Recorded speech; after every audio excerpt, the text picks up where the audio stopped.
Ayan, kumukulo-kulo na siya. O, nag-steam na siya. Yan o.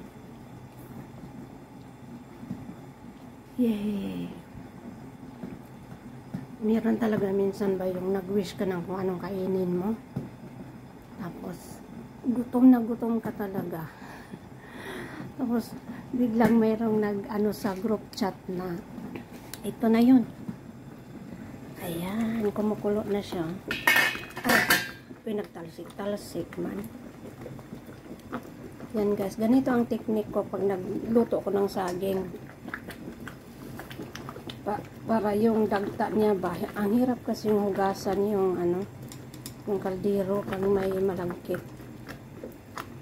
Lagyan ko na lang ng butasan ko na lang kaya para dili siya lulubo. Ayan. Pinutasan ko na para di siya lulubo. Madali lang maluto yung saging. Ayan. Tinanggalan ko na ng hangin ha. Para hindi siya magtulak sa takip.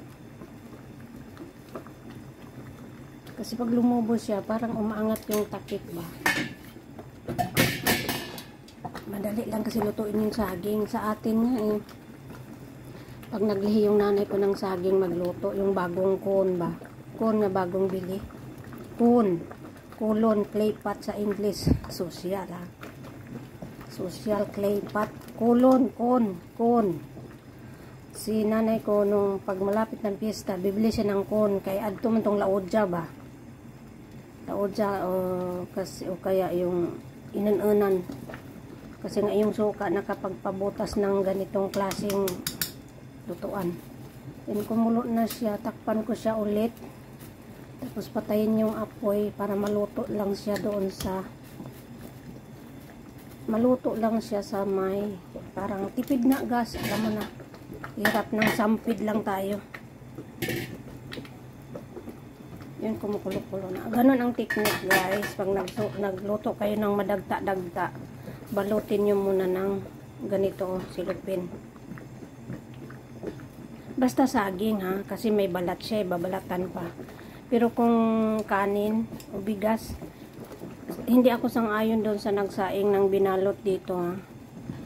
Yung bigas, hindi ako sang-ayon kasi sabi doon sa ano, yung plastic niya nagmelt. Yung chemical doon nagmelt, so nahalo doon sa bigas. Hindi kasi yung iba hindi alam na may plastic na bawal maano sa init. Kasi nga nahalo yung chemical doon sa kinakain. Hindi naman ako nagmamarunong. Merong mga health conscious ba? Health conscious na sabing ganun. Ito, hindi yan pwede sa mainit na pagkain kasi natutunaw yung chemical na halo sa kain paglulok. So, mayroong nag-invento na gumawa ng mga plastic container nga microwavable. Pero hindi pwedeng i-ano sa oven, yung mga ganun-ganun ba. So, ito siya. Okay lang to nilagay ko sa silupin, plastic, kung ano bang pangalan dyan. Dahil may balat pa naman siya. Pero kung bibili ka ng pagkain, sabaw ilagay sa ganito, nako, hindi pwede kung lagi-lagi. Kakakos yan ng ik-ik sa ating, aywan ko, C daw, C. Takpan ko siya ulit ha, kasi hindi na nagbubbles. I-off ko na siya.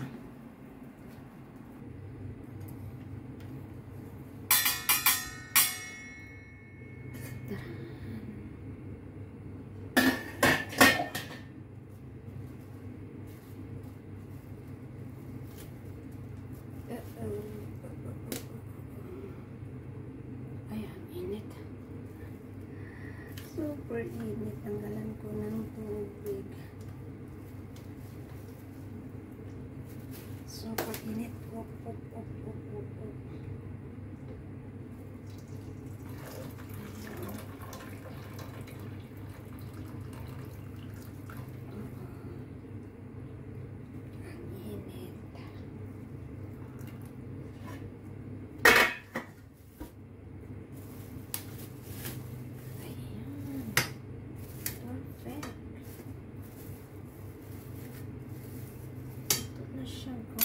Perfect. Oh, it's perfect.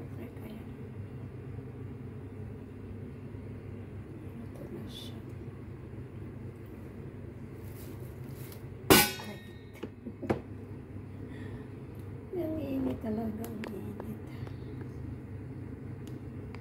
Oh. Huwag kang matumba. Nandun yung iba. O, ayan. So, kanina saging. Oh, bakit ayaw tumayo? Ay, nabalik aking cellphone. Ito na kasi. Yung aking stand ayaw tumayo kasi magbigat. What's going on? Ayaw na tumayo. Uy, makisama ka naman.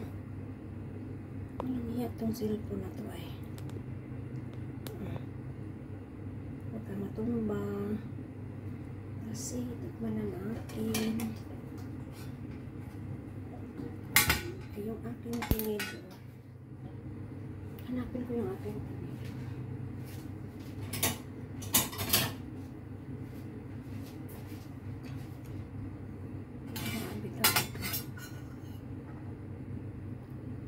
Kakatakam yung pagka walang supply. Ayan.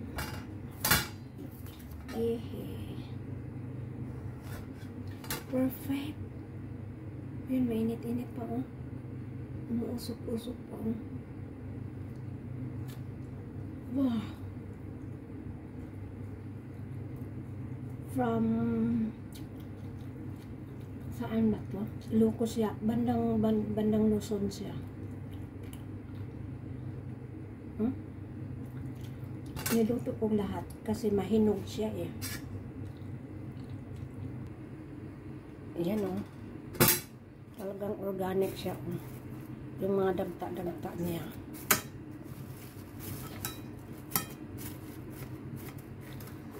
At least masaya ako na nagbenta siya doon sa group chat namin ba. Sabi ganun, sinong gustong bumili. Walang piraso yan oh. Talagang ano to siya. Walang chemical kasi may ganyan oh. So kain tayo guys. Oh, talagang malabo siya oh. Kasi kung hindi ko siya isain, mahinog siya. Aasim.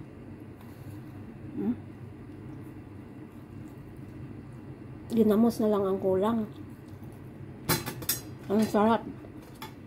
Manamis-namis yan na. Yung talagang walang karburo. Yung hinog sa, hinog, gulang talaga siya, kwanto siya oh, naglingin-lingin sa kaguwang ba.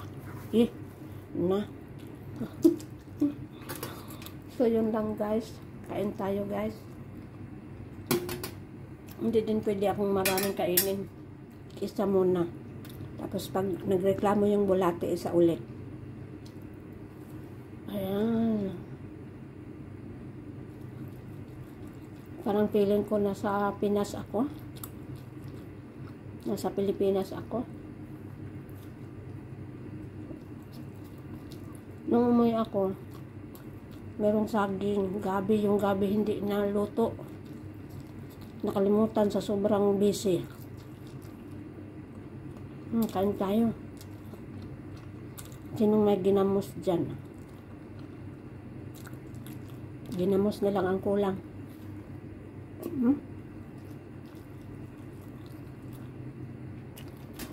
Doon. Sige na kay doon lang ko mangita kog tubig.